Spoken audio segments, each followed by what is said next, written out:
ලස්සන වසිලිස්සා රුසියානු සුරංගනා කතා. ඉවාන්ලා දෙදෙනා. එක උම්මත්තික රටක ඉවන්ලා දෙදෙනෙක් හිටියා. වැඩිමහල් ඉවාන් පොහොසත්, බාල ඉවාන් දුප්පත්. පොහොසත් ඉවාන්ගේ ගෙය බඩු මුට්ටු වලින් පිරීලා. ගෙදර හාල් තිරිඟු පිටිත් තියෙනවා. ඔහුට එළදෙන්නු එළුව බැටළුව බොහොම ඉන්නවා. උන් නිල් පාට තනකොළ කාලා වතුර බීලා සැපට හැදෙනවා. ගෙදර හැමතිස්සෙම හොඳ කෑම ಜಾති හදනවා. පොහොසත් ඉවාන්ට හැම දෙයක්ම තියෙනවා. ගෙදර ඉන්නේ පොහොසත් ඉවානුයි එයාගේ බිරිඳයි විතරයි. මේ දෙදෙනාට ළමයි නැත්තෙම නැහැ. දුප්පත් ඉවාන්ට එළදෙනුන් බැටළුවන් නම් නැහැ. ඒ වුණාට දරු පැටව් 7 දෙනෙක් ඉන්නවා. 7 දෙනාම බංකුවඩ වාඩි වෙලා කැඳ ඉල්ලනවා. ගෙදර හාල් ඇටයක්වත් නැහැ. පිටි ටිකක්වත් නැහැ. බැරිම තැන දුප්පත් ඉවාන් පොහොසත් ඉවාන් හමු වෙන්න ගියා. ආයුබෝවන් අයියේ. ආයුබෝවන් දුප්පත් ඉවාන්. ආවේ මොකටද? ගෙදරට වෙලා ඉන්න බැරිද? අයියේ මට පිටි ටිකක් දෙන්න. මම පසුව ණය ගෙවන්නම්. දුප්පත් ඉවාන් කීවා. හොඳයි. මම නුඹට පිටි රාත්තලක් දෙන්නම්. නුඹ මට පිටි හොණ්ඩරයක් ගෙනත් දෙන්න ඕන. පොහොසත් ඉවාන් කීවා. අනේ අයියේ රාත්තලක් දීලා හොණ්ඩරයක් ඉල්ලන එක හරිද? දුප්පතා ඇසුවා. එහෙම බැරි නම් ඵලයන් යන්න. වෙනින් ගෙදරකින් ඉල්ල ගනි.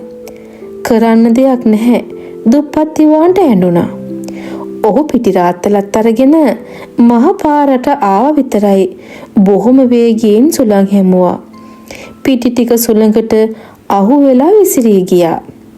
පිටිගෙන ගිය බඳුන බිම වැටුණා. දුප්පත් ඉවාන්ට තරහ ආවා. මුරණ්ඩු සුළඟ. නුඹ මගේ ළමයින්ගේ බඩගින්නේ තැබුවා නේද? ඕන්ට හිරිහැර කළා. මුරණ්ඩු නුඹට මම යස පාඩමක් උගන්වනවා. දුප්පත් ඉවාන් මෙහෙම කියලා සුළඟ හොයාගෙන ගියා. සුළඟ මහ පාර දිගේ යනකොට දුප්පත් ඉවාන් මහ පාර දිගේ යනවා. සුළඟ කැලෑවට යන විට ඔහුත් කැලෑවට යනවා. සුළඟ ලොකු ඕක් ගහක බෙනියට රිංග ගත්තා. ඉවාන් දුවලා ගිහිල්ලා ඒ බෙනියට රිංගුවා. සුළඟ ඉවාන් දැකලා ඔහුට කතා කළා. ගමරාල නුඹ මාව බලන්න ආවේ මොකටද? සුළඟ ඇසුවා. බඩගින්න ඉන්න මගේ දරපෙටවුන්ට කැඳ උයා දෙන්නට පිටි ටිකක් ඉල්ලගෙන මම මහා පාරට ආ හැටියේ නුඹ ඇවිත් මගේ පිටි ටික ඉහිරු හැරියා. මම හිස් අතින් ගෙදර යන්නේ කොහොමද?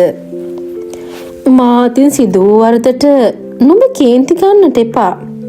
මම නුඹට අපූර්ව මේස රෙද්දක් දෙන්නම්. එය මේසේ උඩ එලලා නුඹට ඕන කෑම જાතියක් ඉල්ලපන්. එකවර ඒවා ලැබේවි. ඉවාන් බොහොම සතුටු වෙලා සුළඟට හිස නමා ආචාර කරලා මේස රෙද්දත් අරගෙන ගෙදර ගියා. දුප්පත් ඉවාන් ගෙදර ඇවිත් මේසේ උඩ රෙද්ද එලලා මෙහෙම කිව්වා. මේස රෙද්ද මට කෑම දෙන්න. බීම දෙන්න කිව්වා විතරයි පාන්, කේක්, මස්, සුප්, ඌරු මස්, කැඳ ಜಾති වලින් මේසේ පිරුණා. ළමයි සමග එකතු වෙලා දුප්පත් ඉවාන් කාපී නින්දට ගියා. පසුදා උදේ කෑමට වාඩුන හැටීම පොහොසත් ඉවාන් මල්ලිය බලන්නට ආවා.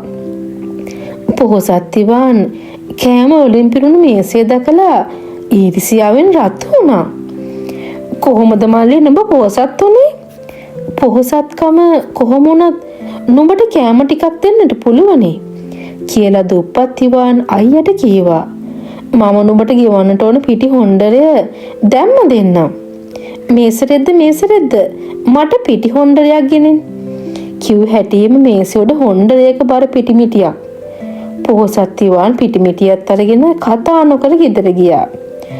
පොහොසත් ඉවාන් හවස් වුණ හැටියෙම දුප්පත් ඉවාන් හොයාගෙන ආවා. මාගේ හොඳ මල්ලියේ මට පිහිට වෙන්න. මාව එලවන්න එපා. අල්ලපු ගමේ පොහොසත් ගොවියෝ අපේ ගෙදරට එනවා. මගේ ගෙදර දර නැහැ. පාන් නැහැ. බීම නැහැ. එක පැයකට නුඹේ අපූර්ව මේස් රෙද්ද දීපන්. මට පිහිටවියන් මල්ලි. පොහොසත් ඉවාන් කීවා. දුප්පත් ඉවාන් අපූර්ව මේස් රෙද්ද අයියට දුන්නා. පොහොසත් ගොවීන් හොඳට කෑම බීමෙන් සතුටු කරලා අපූර්ව මේස් රෙද්ද පෙට්ටගමක හංගලා නිකම් මේස් රෙද්දක් දුප්පත් ඉවාන්ට දුන්නා. නිකම් මේස් රෙද්දත් අපූර්ව මේස් රෙද්ද වගේමයි. වෙනස හොයන්න බෑ. දුප්පත් ඉවාන් අයියා විශ්වාස කරලා නිකම් මේස් රෙද්ද ගෙදර ගෙනාවා. බොහොම ස්තුතියි මල්ලියේ, බොහොම හොඳට කෑම කෑවා කියලා පොහොසත් ඉවාන් මල්ලිට කීවා. දුප්පත් ඉවාන් ගෙදර ඇවිල්ලා මේස් රෙද්ද මේසේ උඩටලා මෙහෙම කිව්වා. මේස් රෙද්ද කෑම ගේන්න. මේසේ හිස්, කෑම කිසිවක් නැහැ. දුප්පත් ඉවාන් පොහොසත් අයියා ළඟට දුවගෙන ගිහිල්ලා අයියේ නුඹ මගේ මේස් රෙද්දට මොනවද කළේ කියලා ඇසුවා. මම කිසි දෙයක් දැක්කේ නැහැ. දන්නෙත් නැහැ. නුඹෙන්කත් මේස් රෙද්ද නුඹට ආපහු දුන්නා. පොහොසත් ඉවාන් කීවා. දුප්පත් ඉවාන් අඬා ගෙදර ගියා. දවසක් දෙකක් ගත වුණා. ළමයි බඩකින් ඇඬෙන්නට පටන් ගත්තා. දුප්පත් ඉවාන් පොහොසතා ළඟට ගියා. ආයුබෝවන් අයියේ. ආයුබෝවන් දුප්පත් ඉවාන්. නුඹ ආවේ මොකටද? ගෙදරටලා නිකන් ඉන්න බැරිද? මගේ ළමයි ඉන්නනවා. උන් කෑම ඉල්ලනවා. අනේ අයියේ මට පිටි ටිකක් හරි හාල් ටිකක් හරි පාන් කෑල්ලක් හරි ණයට දීපන්. දුප්පත් ඉවාන් ඉල්ලා සිටියා. මා ළඟ පිටි හාල් පාන් නැහැ. නුඹට ඕන නම් බීම්ගේ පීප් එක කැඳ තියෙනවා. එයින් පීරිසියකට කැඳ ගෙනියපන්. කැඳ පීරිසියත් අරගෙන දුප්පත් ඉවාන් ගෙදර ගියා. අවුව නිසා පිරුණු කැඳ උතුරා ගිහිලා බිම හැරුණා. දුප්පත් ඉවාන්ට බොහොම කේන්ති ගියා. අනේ ඉරහාමේ, නුඹ හැබෑ මෝඩියෙක්. නුඹ සෙල්ලම් කරනවා. මගේ ළමයින් බඩකින් යනවා. නුඹේ නරක වැඩ නිසා නුඹට යස පාඩමක් උගන්වනවා. දුප්පත් ඉවාන් ඉර හොයාගෙන ගියා. යනවා ඉර අල්ලා ගන්නට උට බෑ. හවස ඉර කන්දෙන් එහා බැහැර ගියා. ඉවාන් එතනදී ඉර සොයාගත්තා. ඉර දුප්පත් ඉවාන් දැකලා උට කතා කළා. ඉවාන්, නුඹ මා බලන්නට ආවද? ඉවාන් සිදු වූ දේ ඉරට කීවා. මගේ ළමයින් බඩකින් ඇඬුවා. මම ඕනට කැඳ ටිකක් ණයට ඉල්ලා ගත්තා. නුඹ ඉරුලස් විහිඳවලා කැඳ ටික උණු කළා. කැඳ සේරම පාර දිගට හැරුණා. මම ගෙදර යන්නේ කොහොමද? මා හන්ද නුඹට පාඩු සිදු වුණා. මම නුඹට පිහිට වෙන්නම්. ඉර කීවා. මම නුඹට එළු දෙනක දෙන්නම්. නුඹ ඌට ඕගහේ ගෙඩි කන්නට දීපන්. උගෙන් කිරි දොවාගෙනකොට නුඹට කිරි වෙනුවට රත්තරන් කාසි ලැබේවි. දුප්පත් ඉවාන් ඉරට හිස නමලා ආචාර කරලා එරුදුන දක්කාගෙන ගෙදර ගියා. ඔහු ඕගහේ ගෙඩි ගෙනවිත් ඌට කන්ට දීලා කිරි දොවන්න පටන් ගත්තා. කිරි වෙනුවට දුප්පත් ඉවාන් රත්තරන් කාසි ලැබුණා. දැන් ඉතින් ඉවාන් බොහොම හොඳට ජීවත් වෙනවා. ළමයින්ට හොඳට කෑමත් හම්බ වෙනවා. රත්තරන් කාසි ලබා දෙන පුදුම එළදෙන ගැන පොහොසත් ඉවාන්ට දැනගන්නට ලැබුණා. ඔහු දුප්පත් ඉවාන් ළඟට ආවා. ආයුබෝවන් මල්ලියේ. ආයුබෝවන් අයියේ. මල්ලි මට පිහිටවයන්. මම ණයක් ගත්තා. එය ගෙවන්න සල්ලි නැහැ. නුඹේ එළුදෙන මට පැයකට දීපන්. ණය ගෙවල එළුදෙන ආපහු ගෙනත් දෙන්නම්. පොහොසත් ඉවාන් මල්ලිට කීවා. හොඳයි. එළුදෙන අරන් ඵලයන්. හැබැයි මාව රවටන්න එපා. පොහොසත් ඉවාන් ඉර තෑගි දීපු එළුදෙන දක්කගෙන ගිහිල්ලා උගේ රත්තරන් කාසි දොවා ගත්තා. ඌ කූඩුවකට දාලා වෙනින් එළුදෙනක දක්කාගෙන ගිහින් දුප්පත් ඉවාන්ට බාර දුන්නා. මල්ලි, නුඹ මට උදව් කළා. බොහොම ස්තුතියි. දුප්පත් ඉවාන් එළුදෙනට ඕග්ගහේ ගෙඩි කන්ට දීලා කිරි දෙව්වා. රත්තරන් කාසි වෙනුවට කිරි ලැබුණා. අයියා තමා රැවටු බව දුප්පත් ඉවාන් දැනගත්තා. ඔහු අයියා ළඟට දුවගෙන ගියා. මම දන්නෙත් නැහැ, දැක්කෙත් නැහැ. ඉල්ලාගත් එළුදෙන ආපහු බාර දුන්නා. පොහොසත් ඉවාන් බොරු කිව්වා. දුප්පත් ඉවාන් අඬා ගෙදර ගියා. දවසක් ගෙවුණා. සුමානයක් ගෙවුණා. ළමයින්ට කෑම නැහැ. උන් අඬන්නට පටන් ගත්තා. සීත කාලය ආවා. හිම වැටෙනවා. තද සීතයි. ගෙදර හාල්ලටයක්වත් නැහැ. පිටිත් නැහැ. දුප්පත් ඉවාන් පොහොසත් ඉමාන් ළඟට ගියා. අනේ අයියේ මට උදව් කරපන්. ළමයින් බඩකින්නේ.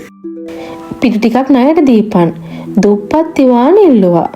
මාළගේ පිටිත් නැහැ හාලුත් නැහැ.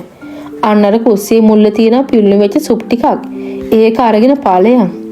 දුප්පත් ඉවාන් පුංචි බේසමකට සුප් ටිකක්වත් කරගෙන ගෙදර ගියා. මහා පාරට ආව විතරයි තද සීත සුළං හමනවා. හිම කුණාටු හමනවා. ඇඟ හිරිවැටෙන තරම් සීතයි. ඊතරම් තද සීත ලංකාවේ වාසය කරන ළමයින්ට හිතා ගන්නටවත් බෑ. හිම කැට එක්ක සීත සුළං හමන්ට වුණා.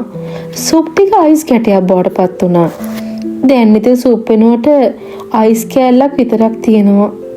කෑමට කිසිවක් ඉතුරුනේ නැහැ. දුප්පත් ඉවාන්ට බොහොම තරහා ආවා. නපුරු හිම යකා නුඹ සෙල්ලම් කරනවා. මගේ ළමයි බඩකින් යනවා. නුඹට මම යස පාඩමක් උගන්වන්නම්. දුප්පත් ඉවාන් හිම සහ සීත සුළං සොයාගෙන ගියා. හිම සහිත සීත තන පිටිය හරහා දිව්වා. දුප්පත් ඉවාන් එය අල්ලා ගන්නට තන පිටිය හරහා දිව්වා. හිම සහ සීත කැලෑවට දිව්වා. දුප්පත් ඉවානුත් කැලෑවට ගියා. හිම සහ සීත ලොකු හිම සහ අයිස් කැට ගොඩක් අස්සේ හැංගුණා. දුප්පත් ඉවාන් එතනටත් ගියා. අන්න එතකොට තමයි හිම සහ සීත දුප්පත් ඉවාන් දැක්කේ. ඉවාන් නුඹ මා බලන්නට ආවද? ඔව් මගේ ළමයින්ට පිල්ලෙබෙච්ච සුප් ටිකක් ගෙනනකොට නුඹ ඇවිත් ඒ සීතල කරලා අයිස් කැටයක් බවට පත් කළා. දැන් ඉතින් මම ගෙදර යන්නේ කොහොමද? සුළඟ තෑග දීපු මේසරෙත්තයි ඉර තෑග දීපු රත්තරන් කාසු දෙන එළුදෙනයි දෙකම මගේ අයියා උදුරගත්තා. නුඹ මගේ සුප් ටික අයිස් කැටයක් කළා. දුප්පත් ඉවාන් කීවා. එහෙමද? මම නුඹට පිහිට වෙන පෙට්ටියක් දෙන්නම්. නුඹ පෙට්ටියට මෙහෙම කියපන්. දෙකක් එළියට එතකොට පොළු දෙකක් එළියට ඒවි. දෙකක් ඇතුළට කී හැටිය මේ පොළු දෙක ආපසු පෙට්ටිය ඇතුළට යාවේ. දුප්පත් ඉවාන් නිමට ආචාර කරලා පෙට්ටිය කරේ තියාගෙන ගෙදර ආවා. පෙට්ටිය ඉදිරිපිට හිටගෙන මෙහෙම කිව්වා. දෙකක් එළියට. මහා පොළු දෙකක් එළියට ඇවිල්ලා දුප්පත් ඉවාන්ගේ පිටට පහර දෙන්න පටන් ගත්තා. ඒ පොළු දෙක මෙහෙම කිව්වා. දුප්පතා පොහොසතා විශ්වාස කරන්න එපා. නුඹේ අයියා පොහොසතා විශ්වාස කරන්නට එපා. නෝන ලබා ගනින්. හොඳටම ගුටි කාපු ඉවාන් යන්තම් මෙහෙම කිව්වා. දෙකක් ඇතුළට. පොළු දෙක කීකර වෙලා පෙට්ටිය ඇතුළට ගියා. පෙට්ටියේ පියන වැහුණා. හවස් වුණාම පොහොසත් ඉවාන් මල්ලිව බලන්නට ආවා. මල්ලි නුඹ කොහෙද ගියේ? ගිනාවේ මොනවද? අයියේ මම හිම සීත සොයාගෙන ගියා. එයා මට හරි පුදුම පෙට්ටියක් තෑගි කළා. දෙකක් එළියට කී හැටියෙම ඒ පොළු දෙකක් එළියට ඇවිල්ලා ඕනෑම වැඩක් කර දෙනවා. අනේ දුප්පත් ඉවාන් මගේ මල්ලියේ ඔය පුදුම පෙට්ටිය මට එක දවසකට දීපන්. අපේ ගෙදර වහලේ හොඳටම කැඩිලා. හදවන්න කෙනෙක් නැහැ. පොහොසත් ඉවාන් කීවා. පොහොසත් ඉවාන් අයියේ අරගෙන ඵලයන්. පොහොසත් ඉවාන් පුදුම පෙට්ටියක් ගෙදර ගෙනල්ලා දොර වහලා පෙට්ටියට මෙහෙම කිව්වා. දෙකක් එළියට. එතකොට මේ මහා ලොකු පොළු දෙකක් එළියට ඇවිල්ලා පොහොසත් ඉවාන්ට පහර දෙන්න පටන් ගත්තා. පහර දෙන ගමන් පොළු කතා කරා. පොහොසතා නුඹ දුප්පතාව රවට්ටන්න එපා. නුඹ දුප්පතාගෙන් ගත්ත මේසරෙද්දයි එළුදෙනයි එයාට ගිහිලා දීපන්. කියා පහර දුන්නා. පොහොසත් ඉවාන් පහර කකා දුප්පත් ඉවාන් ළඟට දිව්වා. පොළු දෙක පොහොසතාව එළියට එලවලා ඔහුට පහර දෙනවා. අනේ මල්ලියේ මාව බේරගනින්. නුඹෙන් ගත්ත මේසරෙද්ද රත්තරන් කාසි ලබා දෙන දෙන ගෙනවිත් එන්නම්. පොහොසත් ඉවාන් කෑ ගැසුවා. දෙකක් ඇතුළට කියලා දුප්පත් ඉවාන් කෑ ගැහුවා. පොළු දෙක පෙට්ටිය ඇතුළට ගියා.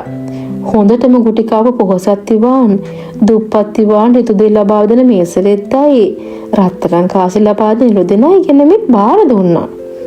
ඔන්න ඉතින් ඉදා ඉඳලා දුප්පත් ඉවාන් ළමයි එක්ක සැපෙන් ජීවත් වෙනවා. දැන් ඉවාන්ගේ ළමයි 7 දෙනාම බංකුවට වාඩි වෙලා කැඳවනවා. 7 දෙනාම කැඳ බොන්නේ රත්තරන් ඇඳි වලින්. කැඳ බීලා මී පැණිත් කනවා.